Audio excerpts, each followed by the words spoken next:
Boa noite a todos. Sejam muito bem-vindos à nossa casa.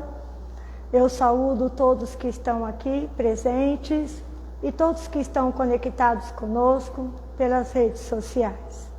Para quem não me conhece, eu sou Maria Luísa, uma colaboradora aqui da casa.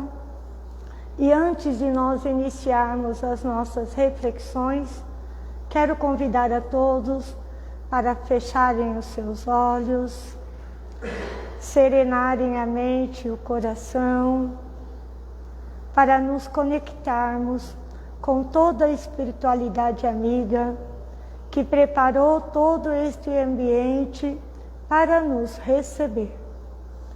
Vamos saudar o nosso anjo da guarda, este nosso amigo inseparável, que nos acompanha muito antes do nosso nascimento.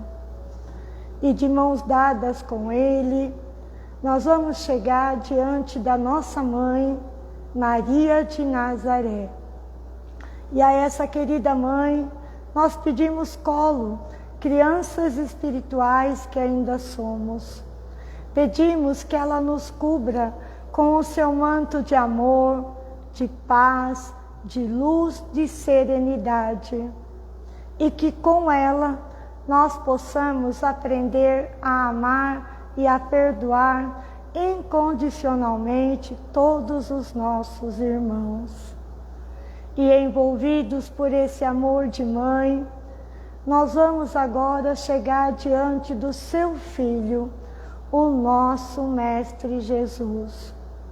E ao Mestre, nós agradecemos a escola da vida, agradecemos todos os seus ensinamentos e mentalmente de joelhos nós lhe pedimos: Mestre amado, leve-nos à presença do Pai, Criador de tudo e de todos, Senhor de nossas vidas, para que através da prece que nos ensinou, nós possamos saudá-lo. Pai nosso que estais nos céus, santificado seja o vosso nome, venha a nós o vosso reino, seja feita a vossa vontade, assim na terra como no céu.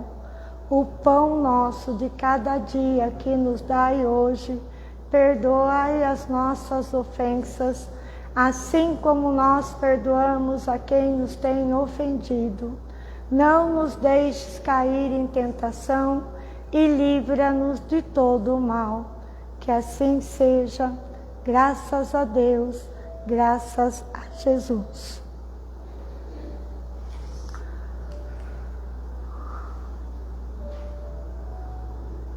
O tema da noite de hoje, ele gira em torno de uma fala muito conhecida do nosso Mestre Jesus. Muitos são chamados, mas poucos são escolhidos. Ao ouvir esta frase, pode gerar alguma incompreensão. Como assim? Deus terá algum escolhido? Algum privilegiado? Para responder a essa questão, nós recorremos no estudo de Deus e suas leis, neste livro, o livro da Gênese, de Allan Kardec, onde no capítulo 2, item 19, ele fala sobre os atributos de Deus. Eu vou ler. Deus é, pois, a suprema e soberana inteligência, é único, eterno, imutável, imaterial, onipotente, soberanamente justo e bom, infinito em todas as suas perfeições. Portanto, toda teoria, todo princípio, todo dogma e toda crença e toda prática que esteja em contradição com um só destes atributos, que tenda não só a anulá-los, mas simplesmente a enfraquecê-los, não pode estar com toda a verdade. Então, aplicando esta análise de Kardec à frase de Jesus, então, nós sabendo que Deus, Pai, é bom e é justo, Ele não pode ter privilegiados. Ele não escolhe alguns em detrimento de outros tantos. E o nosso Mestre Jesus, Ele não endossaria algo que Deus não pode ser. Segundo Allan Kardec, nós não sabemos tudo que Deus é, mas sabemos algumas coisas que Ele não pode deixar de ser para que seja Deus. Desta forma, a palavra escolhido, ela não pode ser entendida como um privilégio. Visão esta humanizada. Os discípulos foram os primeiros que ouviram e aceitaram o convite de Jesus. Sem eles, hoje, nós não teríamos a bênção de uma doutrina sublime. No Evangelho de Mateus, capítulo 22, nós temos a parábola dos festins, também conhecida como a parábola das bodas, onde Jesus, ele compara o reino de Deus a uma festa de casamento. Ele está fazendo uma referência a ele próprio, que vinha à terra, representante do Pai, para estabelecer o casamento entre a humanidade e o Criador. Ele usa a expressão casamento para simbolizar a sintonia, a comunhão, o compromisso entre a criatura e o Criador. Essa é o simbolismo do Evangelho. Compreendê-lo é para a nossa alma uma festa, um alimento jamais antes saboreado. Os convites já foram entregues, porém, nós todos temos adiado a nossa presença, o nosso aceite. A doutrina espírita é um reconvite a espalhar e a nos dizer que a festa está em curso há 2000 anos. Então, eu pergunto para vocês, por que estamos adiando? Por que ainda não aceitamos este convite? As possibilidades estão ao nosso alcance. As chaves da decisão estão em nossas mãos. Só depende de nós, da nossa escolha. Lá na parábola, os primeiros convidados, eles se recusaram a ir, porque eles estavam distraídos com outras coisas, campos, negócios, e ainda outros mataram quem foi enviado para os convidar. E nós? Quais têm sido as nossas escolhas? Nós também estamos escolhendo mais o campo, os negócios?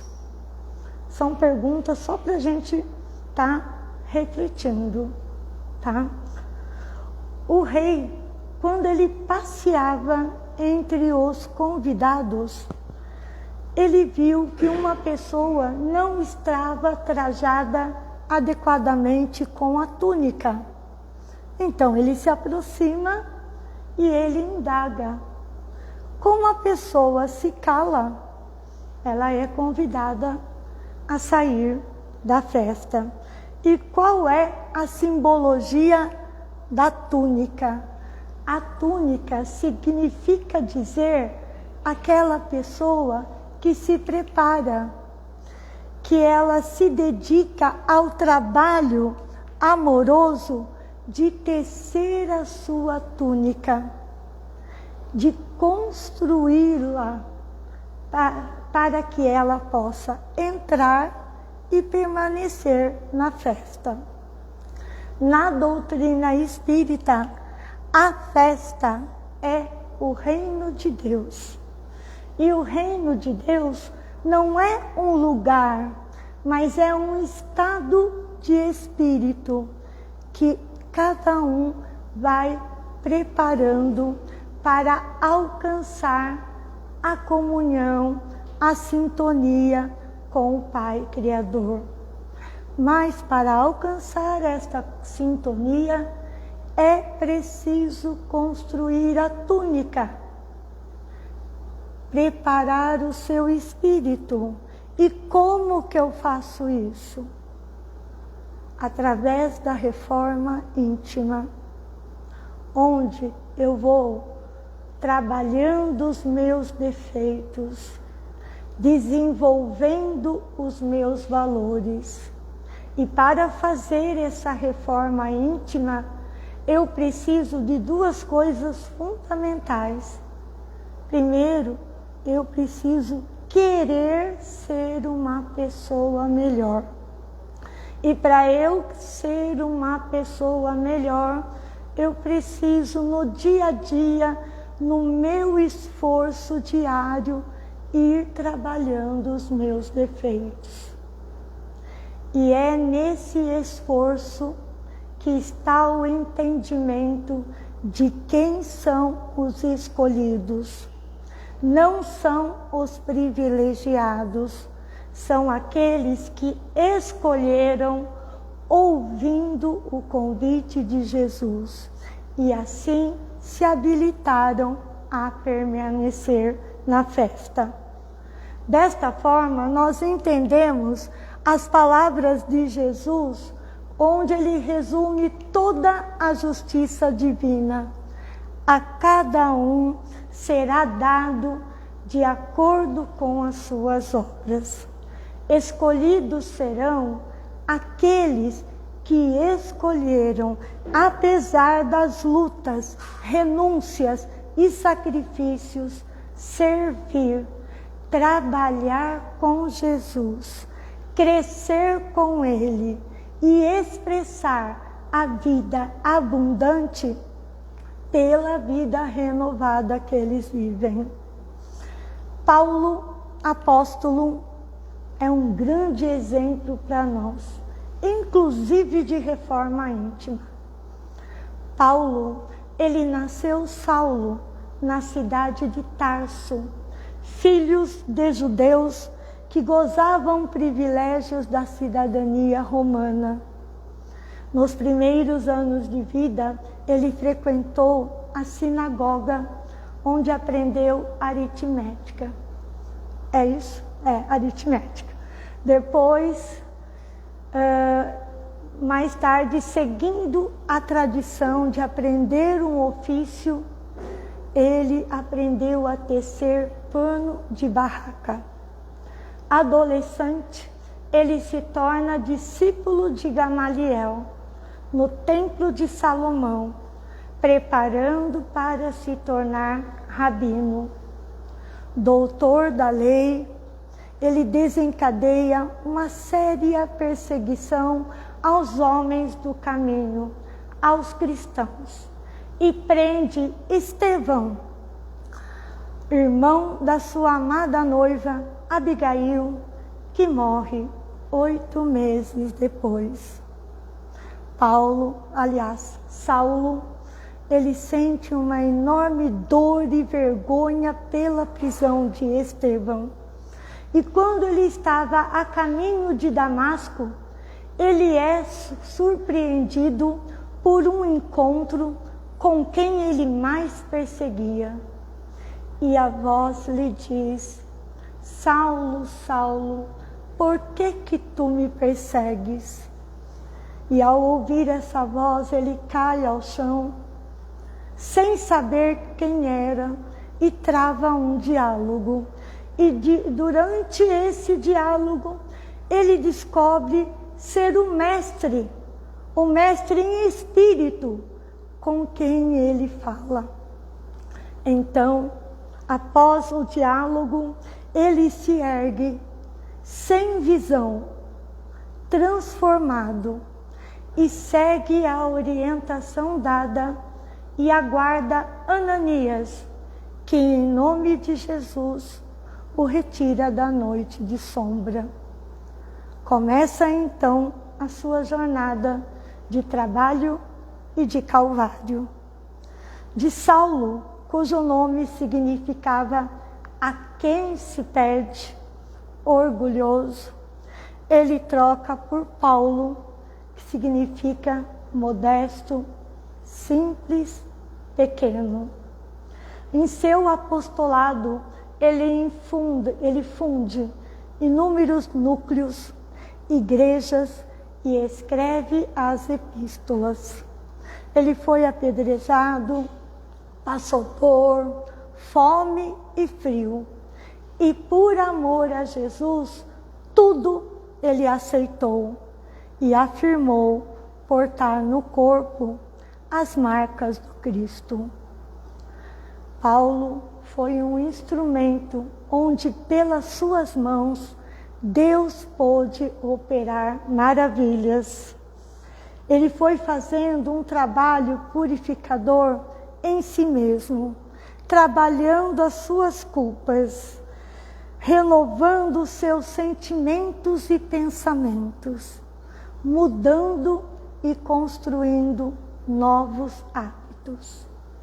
Paulo, ele foi um vaso escolhido, porque ele escolheu fazer do seu coração um vaso a transportar o amor de Jesus. Ele dizia: eu sou um vaso de barro frágil, imperfeito, mas mesmo sendo um vaso de barro, nas mãos de Jesus, pode ser útil. E quem aqui de nós não se reconhece um vaso de barro? Mas mesmo sendo dessa natureza, se no nosso esforço diário de retirar as impurezas do nosso coração, se nós pudermos ofertá-lo limpo, tanto quanto possível, Deus fará dele um recipiente de água pura do amor. Então, a vida, ela é repleta de chamamentos, de convites de toda sorte, para que nós sejamos instrumentos. E de acordo com Jesus, onde está o nosso coração, está a nossa vida. Então, outra pergunta para a gente refletir: a que nós vinculamos os nossos sentimentos? O que mais nós buscamos? No que mais nós pensamos? É isso que nós vamos ofertar. O que nós somos. Vou dar um exemplo. Aquele que vive a ser um espinho, ele será um espinheiro. Aquele que vive a apontar os defeitos alheios, ele será um instrumento de discórdia por onde ele passar. Por quê? Porque nós estamos falando de sintonia.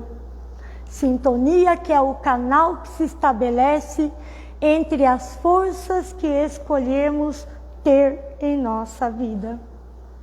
E da mesma forma, aquele que busca estudar e aprender, ele será escolhido para orientar e esclarecer outras pessoas. Aquele que busca ofertar flores da bondade, ele vai colher frutos da simpatia. Por quê? Porque da mesma forma que nós escolhemos quais energias nós queremos ter para nós, nós também somos escolhidos por forças iguais para espalharmos tudo que nós temos aqui dentro do nosso coração. Emmanuel, ele diz: os teus pensamentos, os teus sentimentos mais íntimos são ímãs vigorosos que aproximam da sua vida as forças que você mesmo escolheu buscar, cultivar em seu coração. Isso é escolher, é decidir do que eu quero preencher meu coração. Eu quero preencher de energia boa, de alegria, de paz, de esperança? Ou eu quero preencher de amargura, de desencanto, de revolta? E isso tem um nome, chama-se lei de atração. E é por isso que a gente tem que tomar muito cuidado com o que desejamos, com o que pensamos e com o que falamos. Porque tudo que a gente joga no universo volta para nós mesmos. E continuando, os convites da ilusão da vida material são muito mais agradáveis. Festas, dinheiro, prazeres, mas são ilusórios, porque eles têm começo, meio e fim. Já os convites de Jesus, de início, eles não são agradáveis, porque tem regras, tem corrigendas, mas quando a gente aceita, conhece e pratica, ele torna-se na nossa vida fonte de renovação, de melhoria e de paz. Então, a gente precisa estar atentos a que tipo de convites nós estamos esperando. Nós estamos esperando o convite da vida material ou da vida espiritual? Às vezes a gente não dá importância, não dá valor aos convites que nos chegam, porque igual lá na parábola, nós também estamos distraídos com as coisas da matéria, com as festas, com o dinheiro, com os prazeres, e deixamos as questões espirituais para segundo plano.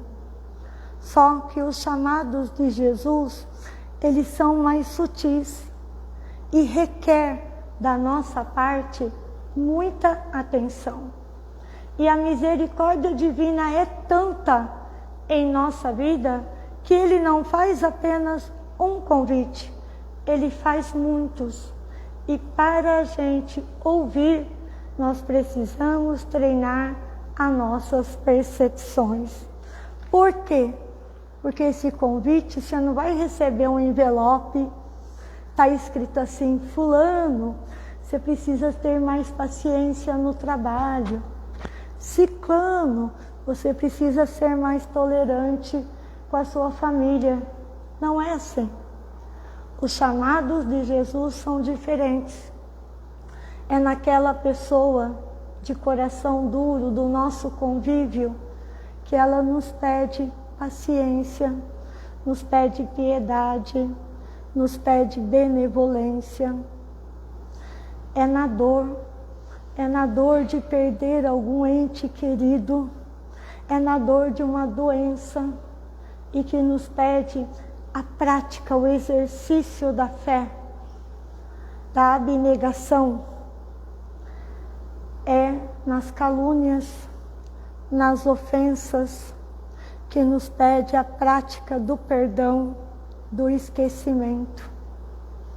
É nas dificuldades diárias do dia a dia, que parece que são sombras que nos cercam, e é o chamado para a gente acender a luz dentro de nós mesmos, praticando o ensinamento de Jesus. Todos esses chamados, eles nos pedem esforço, renúncia e sacrifício, que são os elementos, os fios pelos quais nós vamos construindo a nossa túnica. São a chave daqueles que conseguirão sair da condição de muitos os chamados para entrar na condição de poucos os escolhidos que entenderam o que seja servir. São aqueles que terão passado a porta estreita. São os convertidos a Jesus e a sua proposta. Lá no final da parábola, Jesus manda os seus mensageiros na saída dos caminhos, porque é lá que se encontram os corações de todas as pessoas que estão cansadas de tantas dores e sofrimentos. E é por isso que, em geral, Jesus busca-nos e encontra-nos lá nas saídas do caminho, porque é quando nós estamos concluindo que todo o percurso que a gente percorreu não nos satisfez.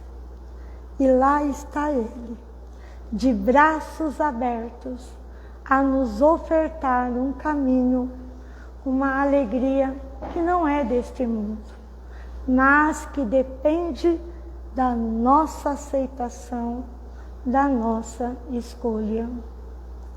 Eu quero agradecer a paciência de vocês de estarem me ouvindo.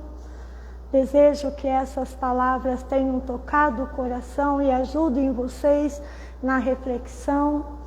E agora eu quero convidar a todos para nós encerrarmos cantando uma oração de um discípulo que também ouviu e aceitou o chamado de Jesus.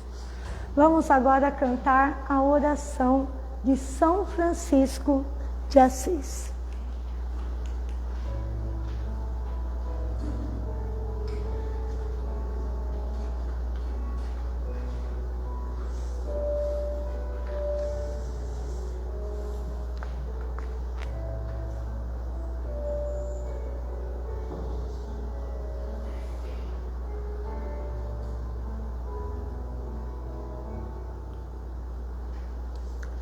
Senhor, seja o instrumento de vossa paz.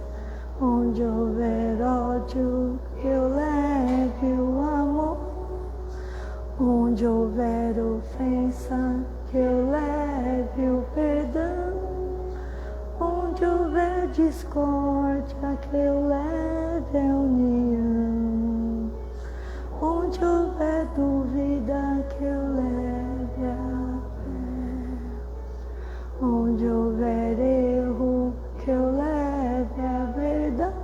Onde houver desespero, que eu leve a esperança. Onde houver tristeza, que eu leve a alegria.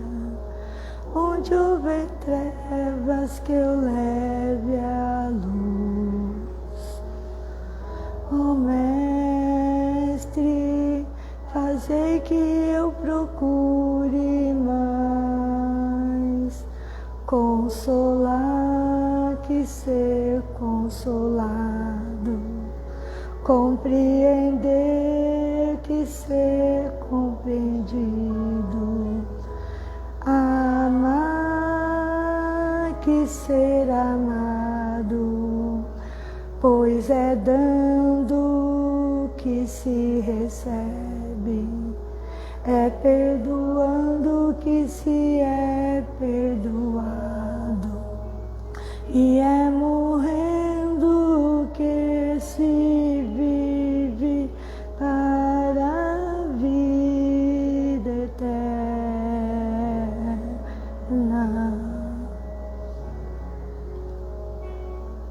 Ó Mestre,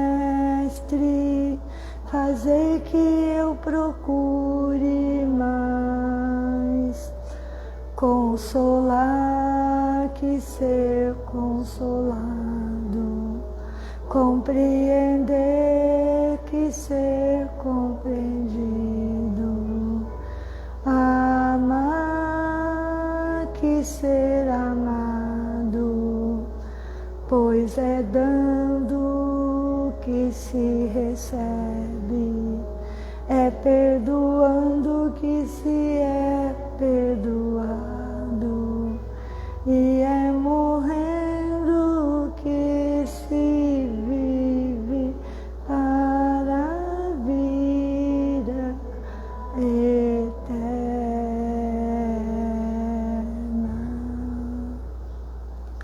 Então que Jesus possa nos abençoar no nosso retorno para nossas casas e que todos tenhamos uma semana de muita paz, de muita luz, de muito amor. Que assim seja, graças a Deus, graças a Jesus. Por favor, eu vou pedir para quem está em tratamento, permaneçam aqui no salão. E se alguém tiver alguma dúvida, eu vou estar ali fora para a gente estar batendo um papo. Muito obrigada.